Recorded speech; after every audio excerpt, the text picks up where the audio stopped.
our second event of this month. First one happened last week in the evening. It was public. This is just for the VIPs in the room, not volunteers. No, volunteers are welcome. I'm really happy to introduce Romain, who is the founder and CEO of Redefining, who's going to present today's lecture. So I'll hand straight over to you, Romain. Perfect, thank you. Thank you very much. Thank you for the warm welcome. Thanks for everyone for having me. Really appreciate it. I've actually come from London, not just for this, but I'm doing a couple of other lectures and talks around different places. But I was specifically looking forward to coming in and speaking today. The building's amazing, and I've heard so much amazing things about the Lowry. So without further ado, I want to start by us looking at redefining narratives, celebrating the history of Black leadership in the UK, and really not just celebrating the history of Black leadership, but also celebrating the presence of people of African descent or Black people in the UK. And the reason why the title is called Redefining Narratives that's because throughout the academic sector, throughout the whole of academia, there has been quite a few narratives that have essentially permeated the sector or the field. And it's really around, and I will get onto it a little bit more, but it's really around two particular type of narratives. One that looks at Windrush and the other one that looks at slavery, okay, or the presence of Black people or people from African descent through the myopia of slavery. We're going to look at that in a little bit more detail. But this lecture is really to try and to challenge the status quo and to get us to kind of think a little bit differently, okay? So much of what we understand about history and our ideas about history aren't just formed in those narratives of that history, but also in our emotions. We form emotional connections to places in history, to people in history, that aren't always backed up by evidence.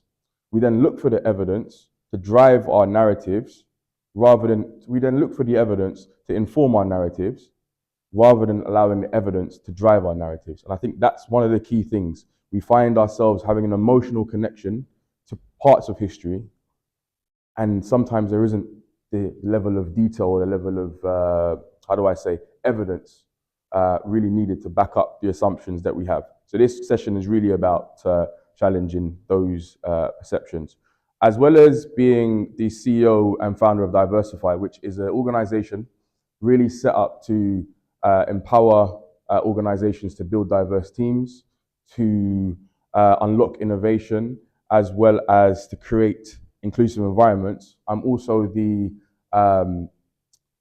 researcher at Birkbeck University of London, where I look at histories around race, ethnicity, diaspora, and things of that nature. Just wanted to give a bit more of an introduction. It's always nice to know who's speaking to you and know who you're speaking to. So yeah, I'd like us to try and have an open mind to other concepts and ideas that we may not have heard before. We may have heard them before, but they may make us feel quite uncomfortable because they don't follow that kind of specific traditional normative that we've always heard in the UK and further afield. Okay, so let's, without further ado, let's move on. We've got about 48 minutes. I'm not sure if we'll be able to finish it in that period of time because I want to allow some time for questions, but we'll see where we can get to, okay? Perfect, is everyone okay? Perfect, fantastic. All right, so moving on. My clicker works. Why is my clicker not working? You want me to sit next to it and be your clicker? It's supposed to be working. Can we see? We can see that, right? So that means there is working. Yeah, if you could just, wouldn't mind, yeah. It's always funny being under the spotlight. You realize how much the light actually affects your temperature. You walk on the stage and you're okay, and it's not really hot, and then midway through the. Try now. Yeah. Oh, I think it worked. Yes, perfect, amazing. Right, so we're going to try and get through as much of this as possible. Okay, obviously due to the constraints of time, we might not be able to get through all of it, but we're going to try to do our best. So we're going to start with looking at an intro, and that's kind of a conceptual intro, looking at conceptions of terminology, black, white, what it really means. Does it mean anything? Which I suggest that, and other historians nowadays suggest that it doesn't, and that we're all one human race, and that there is only one human race, and all these other terms of color or more of art and more from a social and political standpoint, but we'll look at that a little bit more. And then we move on to the early black presence in the UK, which really touches on the Roman period, the Tudor period, and even before.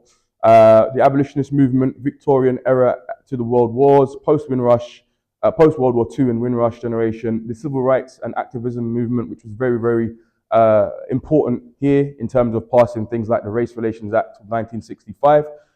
So much attention is usually placed on the US context around the civil rights movement and activism, but actually we had a very, very budding and innovative and powerful movement here. Look at things like the Bristol bus boycotts in 1963 and other movements around the UK. So hopefully we'll be able to get to look at that, but I'm not sure we will based on time. We'll then look at contemporary black leadership, to challenges and progress, and then focus on our conclusion if we get there. Okay.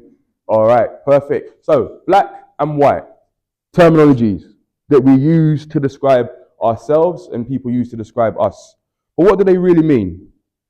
So there is no one on this planet who's actually white, and there's no one on this planet who's actually black.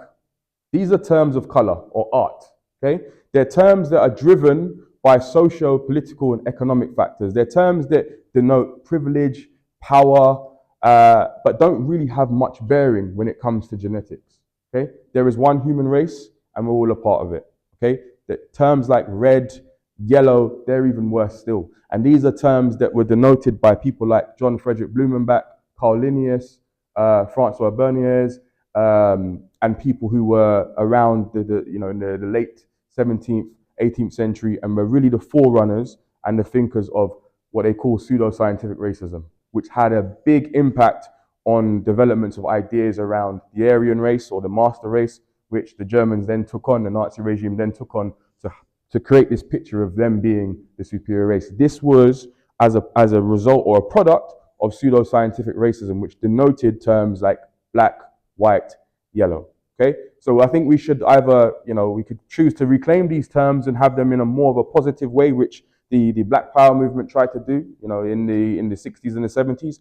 Terms around race or color were, they were referred to as colored, and they really done a lot of work to push to have the terms change from colored to black. But we can look at whether we reclaim these terms and use them in something positive, or do we actually get rid of these terms altogether and look for something which is more productive for society? But I'll let you guys be the judge of that and to have your own perception on that. But I just wanted to start this by looking at concept of terms. Interestingly, the period of time that we're going to be looking at, especially the early period of time that we're going to be looking at, these terms weren't commonly used. People was understood difference and they was aware of each other's differences, but these terms weren't really used. These were much later terms, as I said, that derived in the 17th, 18th century. Terms that were more likely to be used were terms like Garamantes, to denote people of black people or people of an African origin, Garamantes, or terms such as Moors or blackamoors. You've probably heard that term. There was a picture on the first slide of the presentation, which was a portrait of a blackamoor. That picture is actually currently being housed in a museum. I think it's the Crick Museum in Cambridge.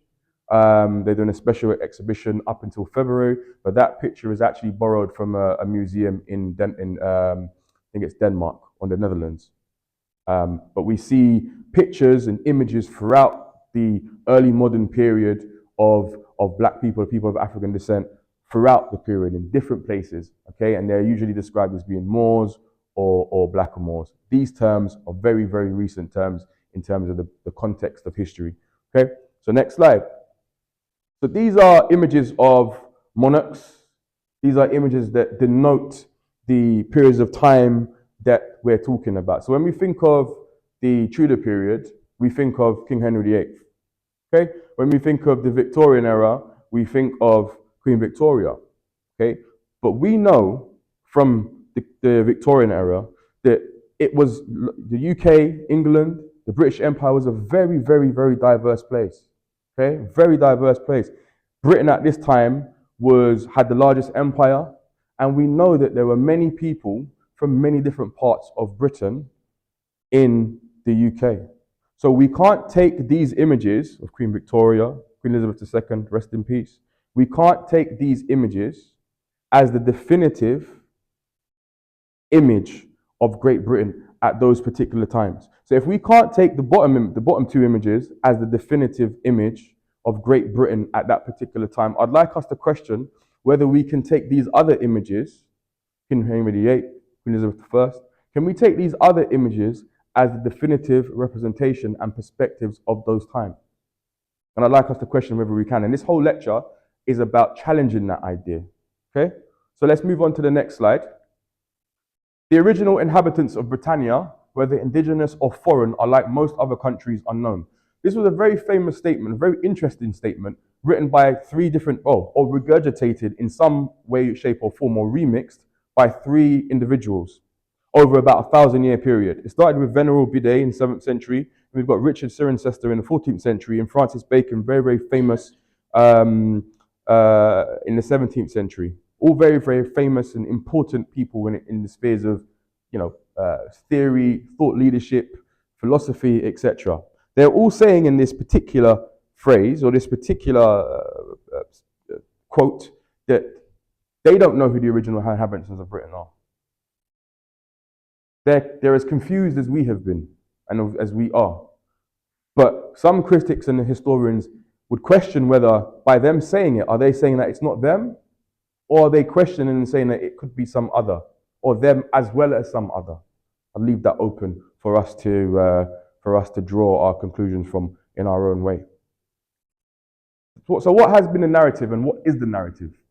This is the fundamental, I would say, question of this lecture or this presentation. What is the narrative? Because the narrative that there has been has informed this lecture and has formed me to do this research around redefining narratives and around reshaping what we perceive as black leadership in the UK and the presence of black people in the UK. So the narrative is formed of two parts, really, two halves. Okay? The first part is Windrush. So we know when Windrush started and we know when Windrush ended. 1948 to 1971. My grandmother actually came to the UK from Jamaica in 1961 as a 17-year-old young woman, and she's the reason why I'm here now. Okay? So she came in 1961. Windrush finished in 1971, started in 1948. So about a 20-year period or so. So the perception is that diversity in the UK, in its mainstream essence, really started in this period of time. That's when black people, that's been the common perception. That's when black people really came to Britain. Obviously, we know that Britain had their empire, but the empire was almost offloaded, and the diversity of citizens was almost offloaded to other places. Okay, whereas America and places like that, they had their diversity onshore. Okay, onshore, and that's very important when we look at questions around morality around slavery, morality around the abolition, and actually Britain being in the position to potentially be able to wash her hands off of involvement in the slave trade. Okay, and we'll look at that. Hopefully we'll get there. But this perception of onshore and offshore, on the onshoring and offshoring of slavery, of the diverse citizens and of history is really, really, really key. And we see how key it is when we look at the current studies from UCL at UCL, University College London, where they have started to look at talks around reparations, talks around the compensation that was given, and the difficulty it is to trace it, because a lot of the slave owners at that particular time were not here, but in the Caribbean or the West Indies. So it's very, very difficult and very, very challenging. But that's another question and conversation for another day. So that's the first part of the narrative around Windrush. And I'm sure we've all heard Windrush before. I'm sure we have, right? Yeah, heard of Windrush. Perfect. So that's the first narrative. The second narrative is around slavery. So almost creating the idea that if black people or people of African descent were in the UK before slavery, before Windrush, get my words mixed up now, before Windrush, it was through the myopia of automatic enslavement, which would be the measure of the status of Africans or black people outside of the continent of Africa. So what am I saying? It's a long statement, but what does it mean? In simple terms, it means anyone who was black in the UK before Windrush was only here as a slave. That's what the narrative has been. But I'd like us to question it. And there's a number of scholars now, people like Miranda Kaufman, who is challenging the status quo, people like Onyeka Nubio and a couple other people who have written fantastic seminal works. And Miranda Koofman has a book called The Black Tudors, which I urge everyone to read and have a look at, where she talks, and I'll look at some of the people that she talks about in very, very brief context, but she goes into much more detail, okay? But yeah, that's the two narratives that there have been, and I'd like us to all try and question that type of rendering. Cool. So, what have been some of the key terminologies or the key phrases or viewpoints that have been used along with those narratives? We see things like the stranger, isolated, unlikely, the other, and we see representations in works around plays and things around Othello. Okay, the noble savage, the noble savage, chance visitors, solitary, when imported, unlikely, accidental. Accidentals are really, really important. I don't think anyone anywhere can ever be accidental unless you're Christopher Columbus. But even if you're Christopher Columbus, it's still you ended up somewhere for a particular reason. Okay, so these are some of the terminologies that have been looked at when or discussed or thought or said, and we get them from a couple of scholars who they've had these books that they've written are relevant to us, and I would recommend you guys to read them because you can take a lot from them in very different ways. Maybe not about the presence or the way they determined or the terminology around the African presence or the black presence in the UK, but they have a lot of other great things in their books. Kenneth Little, in a book called Negroes in Britain, has doubts whether the black man of African or Eastern India was a familiar figure in England until well on in the 16th century, so the advent of slavery, okay? Except as a chance visitor or when imported from the Portuguese and colonial territories. So again, this slavery narrative, okay? We then have Peter Fryer, Staying Power, which this book is actually one of my favorite books, okay? I love this book. It's got a lovely blue, I wish I took a picture of it, I wish I had it with me, but it's got a lovely kind of fluorescent blue kind of cover and sort of black writing. Very, very good book. I recommend this one. So Peter Fryer, called Staying Power, he says the Africans in England were strolling players, isolated, strange, and transient. Again, this whole mythical type of, mysterious type of person in Britain. Kim Hall, Things of Darkness, she says the African is too accidental and solitary to be given a historical statistic. So the African in the UK is too accidental, too solitary to be given any footnote in history. Okay? So Nabil Matar, Islam in Britain, makes a very strange statement, actually, and he says the likelihood in Tudor or Stuart Britain of an Englishman or Scotsman meeting a Muslim were higher than that of a sub-Saharan African, which I think is quite a paradox, because a lot of the Africans or black people that were here in that particular time were either Muslim or had been Muslims and had been recent converts. And that's why we see, when we look at European Renaissance drawings that have black people or Africans in there, they usually have a turban. Okay, we'll look at John Blank, and there are a number of others. Okay, they usually have a turban, which could denote either they're not Christian and Muslims, or could denote their otherness, i.e. not European. So, what do we know? So we've said all of this stuff, right? We've said all of this. That's from about 1947 onwards, okay?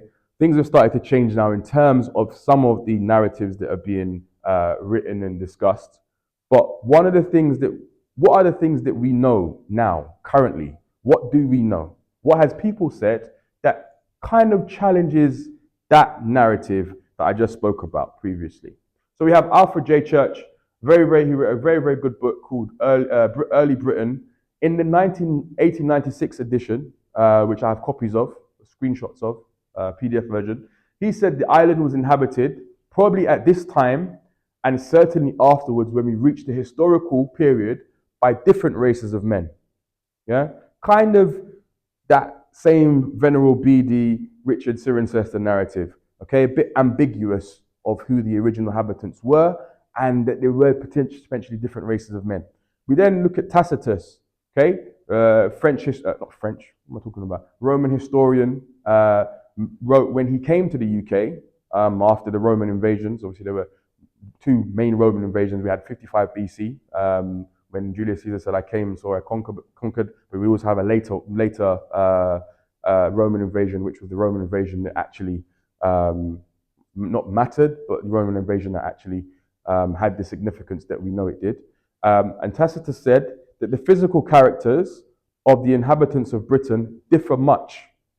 One of them he speaks of, called the Silures, who are a specific group of people supposedly in the UK and Britain at this particular time. Obviously, it wasn't the UK then, but in Britain at this particular time had very dark complexions and for the most part curly hair. We don't know how dark. We don't know exactly what they look like. We don't have any pictures of them. But this is what Tacitus said. I didn't say this. Tacitus said it. He then also said there's another group of people, okay, that resemble the Gauls. The Gauls are a Germanic tribe from Europe. They had red hair and were tall of stature. So again, this two types of people narrative still going here. We then look at Samuel Lang, who is an English MP. He wrote a good book called The Prehistoric Remains of Caithness. In the anthropological appendix, there was someone also called Thomas Huxley. He was a very, very learned anthropologist. Okay, and in 1866, he said essentially, okay, that there was a group of people. I'm paraphrasing. This is paraphrased, but what he said is there was a group of people that were in the UK at this particular time. They were quite savage. They were barbarians, but something happened. Some type of revolution, either from within or without, that was basically able to develop these people into not barbarians anymore, but to have some level of civilization. So it was able to bury their dead in a proper way or in a civilized way. It was able to, do works of art and things like the Stonehenge, etc., etc. But he also says that these people who were so savage and degraded presented more resemblance to the lowest Australian than to any historical European race. I didn't say this. Thomas Huxley said this. Okay? And we know what the lowest Australian looks like. The Aboriginal Australians, the indigenous Australians. Okay? We say they differ in feature and complexion and hair complexion, etc. However, the other that has been so long demonized is in this section being shown to be as an alternative or potentially someone else who was here. Okay? So what does that mean for us? And what kind of evidence do we have to suggest the counter narrative? Cheddar Man. I'm sure we've all heard of Cheddar Man. Yeah? So Cheddar Man was lived around 10,000 years ago. Apparently he's the oldest, almost complete skeleton of our species, the Homo sapiens species. He was found sort of in the early 20th century, around 1903 or 1901, I believe. But it was only in 2018 that we was able to do complex analysis of his DNA, of his ethnicity, etc.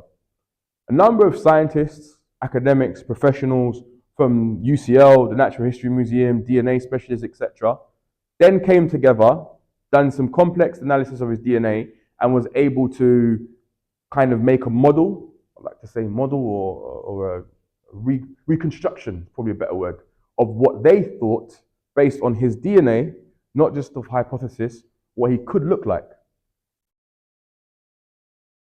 Tom Booth, Dr. Tom Booth, a very important postdoctoral researcher working closely with the Natural History Museum, he said that whilst Cheddar Man is just one person, he is indicative of a whole group or a whole population of people in Europe at that time who could have had dark skin and most of them pale colored eyes, either blue or green, and dark brown to black hair. And we find this when we look at other people who have been found, who are very similar to Cheddar Man.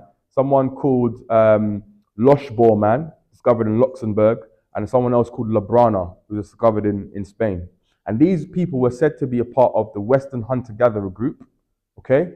And apparently, these people were then pushed out by another group of people, okay? But that's someone called Cheddarman, okay? Someone who allows us, based on perception and based on what we can see, to challenge a narrative that we have so long heard. And also a narrative that is also supported by people like Huxley, by people like Tacitus, and by Alfred J. Church, potentially. Okay? This is just a counter narrative. I just want us to open our eyes and our ideas and our minds to other alternatives of things that, like I said, we may have heard, we may never have heard before. And I think that's what history is all about. It's about challenging ideas, creating counter narratives, because when we do that, we'll be able to have these type of discussions, okay? And we may find some truths, we may not find some truths, but it's not about just having, which has so long been the case, a one-track type of narrative. I think that isn't very conducive for academic study, history, or our own sense of identity and who we are and where we came from and also where we're going, okay? So, Septimus Severus, again, someone else who we don't know much about, okay? Some historians say that Septimus Severus was from modern-day Libya, Algeria, Morocco, North Africa. He then rose and was able to become the emperor of the whole of the Roman Empire. At the time, England was a part of the Roman Empire, and when he came to England, he set up his capital of the Roman Empire in York. And we'll look at why York is quite significant in shortly. So Septimus Severus is shown here. Okay, this is what Septimus Severus. This is his wife and his child. Okay, this is his other child, but they say that this is one of the oldest classical pieces of imagery and a portrait in antiquity, and of Septimus Severus, of an emperor. And it said that this son who defaced the image of this son because they had a brutal civil war, bit of war, and for legitimacy purposes, he wanted to get rid of him in also, not just in physical terms, but also in imagery. So he crossed out his face, okay? But this is Septimus Severus, emperor of the Roman Empire from Libya, North Africa. This is his wife, this is his child, and this is what he looks like. So we don't know what color he was, what race he was. I don't think that's relevant necessarily. What I think is relevant is allowing ourselves to open our minds to something else, an alternative narrative. Okay? Someone who wasn't traditionally what we would class or look at as quote unquote Roman. Okay? Iron Bangle Lady. Who's heard of the Iron Bangle Lady? No. So the Iron Bangle Lady was another woman. She was born, they say she was born in the UK, well, not in the UK, in North Africa or Sub-Saharan Africa. She traveled to the UK. She was found in York under a sycamore tree. And this is a reconstruction of what she looked like, or what she looks like. Hello, hi. This is what she looks like, or what she looked like. I think she's very important, very, very important for a couple of reasons.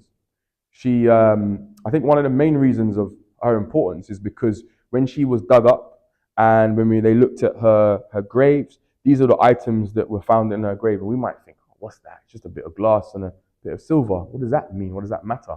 At this particular period of time, if he was buried with this, it would denote some type of wealth. So she was of high status. Okay, she wasn't just a slave or a servant, which the narrative which I earlier spoke about of Windrush and slavery denoted. She wasn't. She was a very, very influential and high status woman. Iron Bangle Lady. Check her out. And also, like I said, she was found in York. She was found in York. As I mentioned before, Septimus Severus, when he became the emperor of the Roman Empire and also came to UK, he set up the capital of the Roman Empire in York. So it's very important that we understand she's also in York, or found in York. We have the Beachy Head Lady. This is another reconstruction of the Beachy Head Lady. Okay, the best reconstruction we know. We say Apparently, she's from the same kind of area, North Africa, Sub-Saharan Africa. She was discovered in Sussex, England, and said to have lived here in the Roman period of around 125 to 245 AD. She had to have died around when she was around 22 to 25. We don't know much about her. We know she's not high status. She wasn't, or we can assume that she wasn't high status because we haven't found or seen any grave goods in her grave.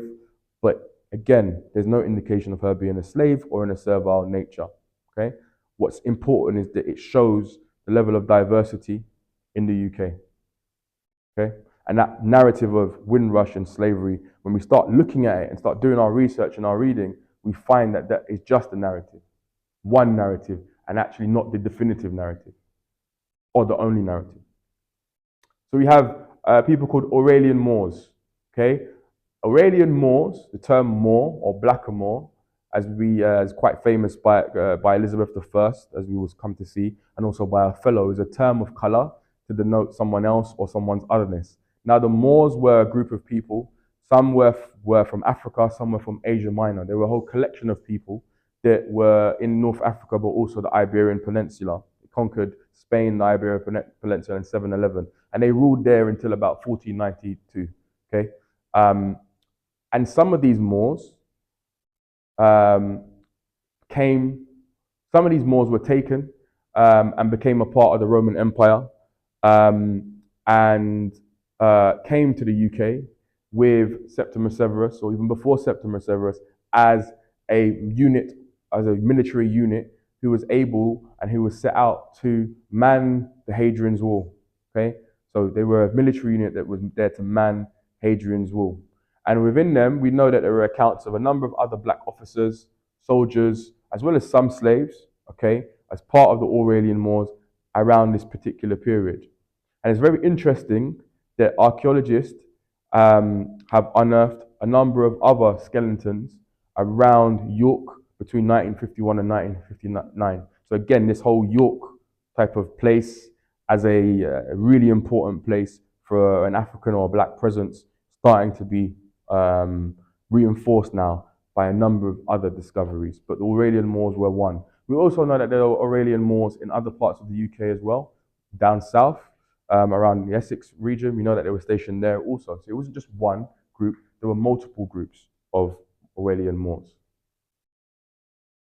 So the early black presence. So these concepts are taken from Peter Fryer, his book In Staying Power, where he talks about there were black people from North Africa who came with the Celts to what is now England between the 9th century BC and the 5th century CE. Okay, he also says that black people came with the Vandals from North Africa from the 5th century CE onwards, and he also denotes that there were black people among Viking and Danish raiders from the 8th century CE. And his main, for the last point, also the other point, his main sources of primary sources for these are bones being discovered in Danish or Viking graves in Northumbria, in York, and all around the north. That is his main source of primary sources. But again, another narrative that we could choose to do more research into or choose not to. But it's interesting and it's really important that we highlight this. And I'll send this to anyone who wants it as well after this. But yeah, really important that we have these ideas and consider these ideas. Okay, just a check on time. 22. Oh, I'm plowing through this. Cool. All right. I think this is the fastest I've ever done it. Perfect. So if we look at the early modern period, which is a period from around 1066 to 1603, that's the period that we're going to be looking at. Very, very long period, around 600 years. We're not going to go too in depth. I'm just going to show a couple of images because I think that some of us are visual learners, and I think visual learning is one of the easiest forms and best ways of learning, best forms of learning. I'm a visual learner. I don't know who else is a visual learner here, but for these purposes, we're all going to be visual learners. Okay, so we know the Ipswich man. The Ipswich man was found in a medieval Christian cemetery in Ipswich. Okay, he was born, they say, sometime 1190, 1300s in Africa, and he was found along with a few other, around 9 other skeletons who they said when they done the radiocarbonation of the skeletons and DNA analysis that they were also from sub-Saharan Africa. The Ipswich man. These are key people, key terminologies, key names, key people. We should have a look at them. Cool, very interesting. Again, Miranda Kaufman, who has a book called Black Tudors, very, very good book. I suggest that we look at it and analyze it. So there's a lot more work that has been done in this particular period than the period before. And the reason why is that at this particular period, baptisms, births, or the records of baptisms, births, and deaths was really something that was pushed by the monarchs, by local government, local authority, etc. So we know of the different peoples that existed at this particular time. So we know that there are at least 360 baptisms and burials that show Africans present in Tudor England in a number of places. We know that they were present, obviously, in London. It's probably one of the main places, around Stepney, Southwark, Cheapside, Aldgate. I'm not sure if anyone has been there before, but these were places of significant populations. Places like Plymouth, the second most populous place for black people or people of African descent in the Tudor period. People usually think it's places like Manchester or places like Birmingham, but in this particular period, it actually wasn't. Okay, places like London, Plymouth, Bristol, places on here that I've never heard of before. Who's heard of Blean? Anyone heard of Blean? Never been to Blean, Holt. Never been to these places. But black people in the Tudor period had. Don't know how they got there. That's something for our imagination, but they were there. David Daberdeen, and this is a quote and a figure that some historians contest, as historians do. They always contest what one says, one has a counter-narrative, etc. But I thought it was quite interesting to show anyway, okay? David Daberdeen, in his Oxford Companion to Black British History, estimates that in 1601, England had a population of between 15 to 20,000, of a total population of 3.4 million, which would represent potentially a similar proportion as now. Regardless of whether David Daberdeen's estimation was true or not, might be, might not be. Might be a slightly smaller number. It might be 5,000, 6,000, 2,000. We don't know. But what we do know is that black people in 1601 or around the Tudor period were a very visible population in these parts, specifically of the UK. And these are some of the important people that we know of. And these are someone in Miranda Kaufman's book she talks about. She talks about Jack Francis, who was a salvage diver, who was commissioned to, after the wreck of the Mary Rose in 1546, to go and swim. This was before any snorkeling equipment, any breathing equipment. He was commissioned to free dive, essentially, to find. He was commissioned to free dive and to find wreckages on the Mary Rose. He's also known as the first person to give evidence in the court of law, first African person, a black person to give evidence in the court of law. We know about the reasonable black man who was a silk maker, okay? Say he arrived from the Netherlands, okay? We know about him. We just know that he made costumes for theaters in the area. And we know about all this information because of birth records, death records, and marriage records. This is here for us to look at and for us to find. Mary Phyllis, okay, the daughter of Phyllis of Morosco, a Moroccan basket weaver and shovel maker.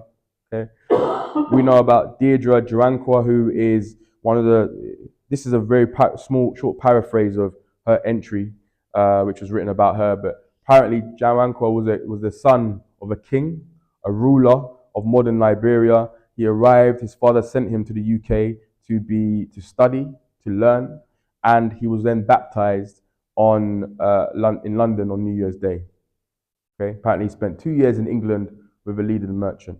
And this particular period of time is really interesting, around 1610, around 1611, because what we start to see in Africa, the continent of Africa, is a breakdown in particular states. We know that there was an empire, a very massive empire in West Africa called the Songhai Empire, which they say was as big as Western Europe. Okay, and we know that the Songhai Empire had a massive war with the Moroccan Empire. The Moroccan Empire had backings from the Ottoman Empire and from other empires around the world. And it could be said, because we know this happened at the time, we don't know if it was specifically Joanko and the king of Kadaba, but we know at this particular time, some rulers in West African kingdoms after this breakdown of the Songhai Empire sought to look for aid and influence and ambassadorial services outside of the continent of Africa.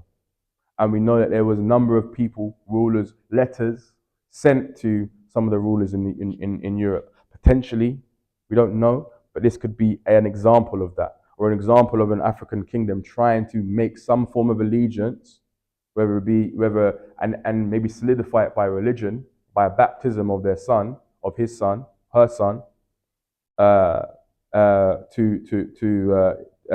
the UK and to the English monarchy.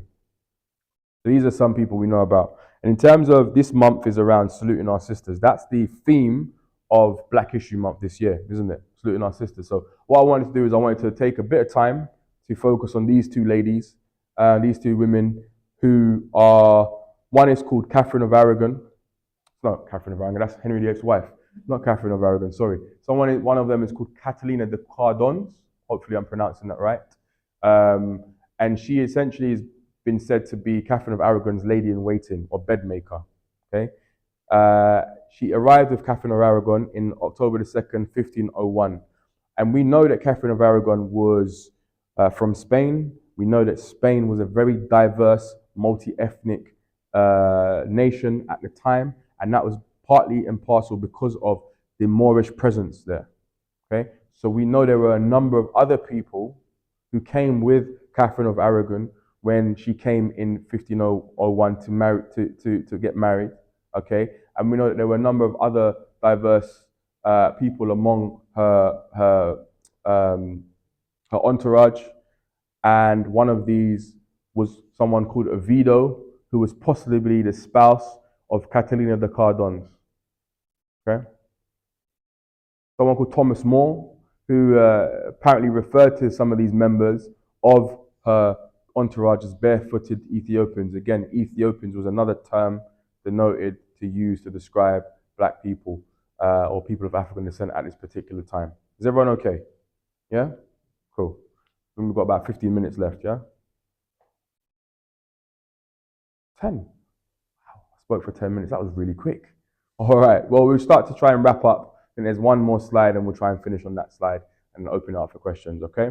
And we know of someone called Catalina de Gloucestershire, okay, not as glamorous as Catalina de Cardons, but we know that in the 16th century she was an unmarried woman, and she was living independently in somewhere called Almondsbury. I'm not sure if anyone's been there.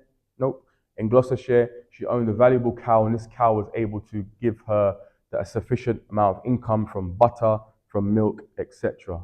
Okay, and we don't know that there is no record of her being married. There's no death records. We don't know where she went to, but we know that she was said to have been unmarried and had a cow. And this is quite, although not very glamorous compared to Catalina de Cardons, it's quite unique at this particular time to have a woman in this particular time unmarried and living very, very independently at this particular time, and having that level of social status, and economic freedom. Okay? Very important. And John Blank, I'm sure we've seen John Blank before or heard of John Blank.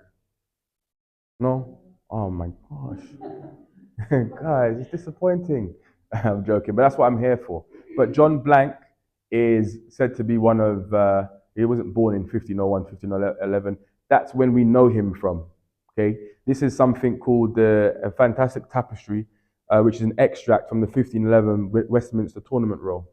The Westminster Tournament Roll was a massive, well, the Westminster Tournament, let's talk about that first. The Westminster Tournament was a massive set of games and feasting set up by King Henry VIII to mark the occasion of his son being born. So we had a son with Catherine of Aragon, okay? Had a son with Catherine of Aragon, and to mark the occasion that he's now finally got his heir that he so badly wanted, he set up a tournament of games, jousting for about 3 days. Massive expense, okay? And this was an extract, and then had it commissioned to be drawn on a tapestry. This is the tapestry. This is a picture of John Blank. Round his head, I remember earlier I said about turbans. This is a turban. This is a picture or an iconography of a turban, which could denote, as I said, him being a Muslim or him not being a Christian. Or, thirdly, denoting his otherness, as if his skin complexion isn't enough to denote his otherness, we'll put on a turban as well. But these were common usages. So when we look at Renaissance paintings, early modern paintings across Europe, this is what we will find. We will see this very, very commonly. Okay. He was said to be a royal trumpeter in King Henry VIII's court. His annual wage was said to be £12, which was twice that of a farm labourer and 3 times that of a servant. He's paid 8 shillings, 8 pence by King Henry VIII, and we know that he successfully petitioned his pay to be increased from 8 shillings to 16 shillings, which he was successful in doing. We know that he married someone and was given a gift by King Henry VIII. After 1511, we don't hear much about him.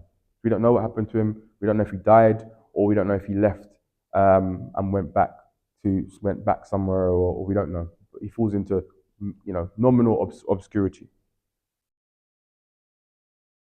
Okay, well look, we'll finish with this, I think. So this was a series of 3 statements written by, in 1596, Queen Elizabeth. It's an open letter to the Lord Mayor of London, announcing that there are of late divers blackamoors brought into this realm, of which kind of people there are already too here many, and ordering that they be deported from the country. Okay. 1 week later, she reiterated her good pleasure to have those kind of people sent out of the land, and commissioned the merchant Caspar van Senden to take up certain blackamoors here in this realm and transport them into Spain and Portugal. Finally, she said it again in 1601, about 5 years later. She complained that there were a great number of niggers and blackamoors which have crept into this realm. She defamed them as infidels, so not Christians, having no understanding of Christ or his gospel, and at one last time authorized their deportation. This is Queen Elizabeth I from a period of 1596 to 1601. Okay? A lot of historians now, revisionist historians, say that this had very little impact on the numbers or deporting or reducing the numbers of black people at this particular period of time. They say what it is more likely and what it should be seen in terms of significance is the fact that there were enough black people or people of African descent in the UK at this particular period of time, in England, let's say, in this particular period of time, for the Queen Elizabeth I, to issue 3 open letters over a period of 5 years to look at their deportation. There was enough for her to do that. She even says it. There's too many here.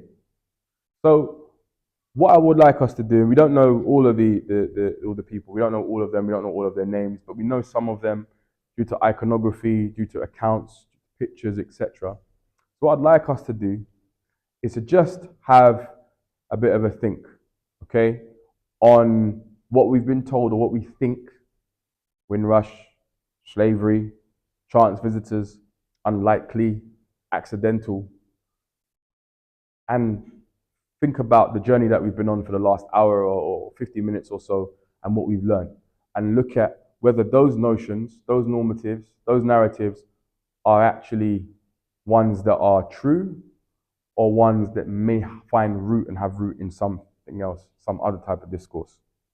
Okay, on time? Yeah, perfect. Thank you very much.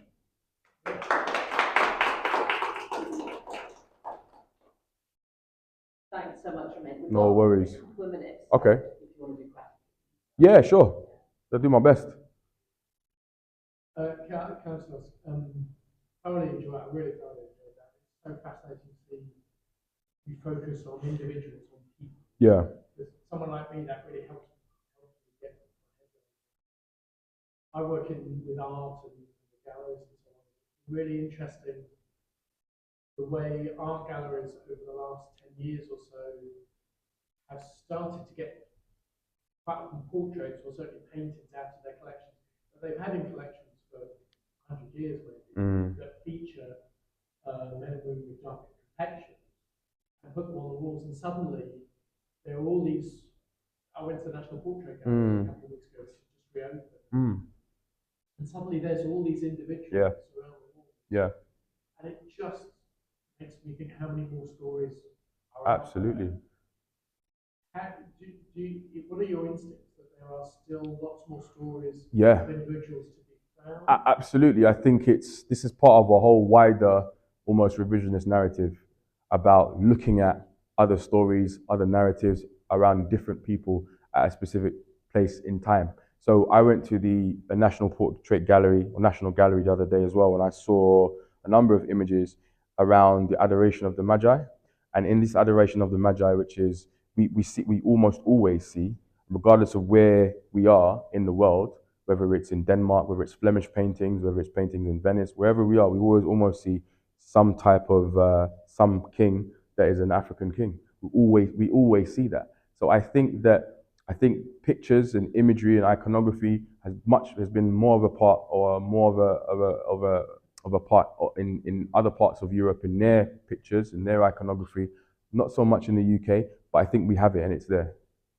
I think we have it and it's there, but it's part of a maybe more of a wider revisionist narrative about trying to maybe offer something else to a counter narrative. So I think there's been this whole, like I said, narrative around slavery, around Rinrush, around pseudo-scientific ideas around race, around privilege, around power, and around control. But I think now we're in the age where people are starting to think more, think differently, and want the truth. They want to see personal stories and what else was actually really happening on the ground. I think that the Enlightenment period was also a period where we see individuals for the first time being painted rather than in the images of God or individuals of religious iconography, especially in Europe. We see that it was a time where there was a focus on individualism. There was a focus on the slave trade as well. That was where the slave trade was really, really starting to take root. And it was a time where shipbuilding, insurance, finance companies, banking companies really started to take root and become profitable, which meant that there was a level of social mobility for a lot of people.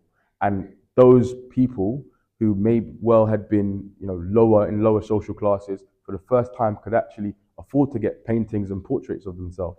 Those people usually had slaves, usually had servants. So in those pictures, what you do see sometimes is a lord, or not a lord, but someone of new economic wealth with his family, or just his wife and his children with their maid or servant that was black. But this period of time from the sort of 18th and 19th century, this Enlightenment period, is this time where we really, really start to see it. Any other questions? We need to Wrap up? There. Cool. Thanks so much. No worries. Appreciate it. Thank you for everybody coming along today. There are still competitions available for Chief Brown. Thank you all very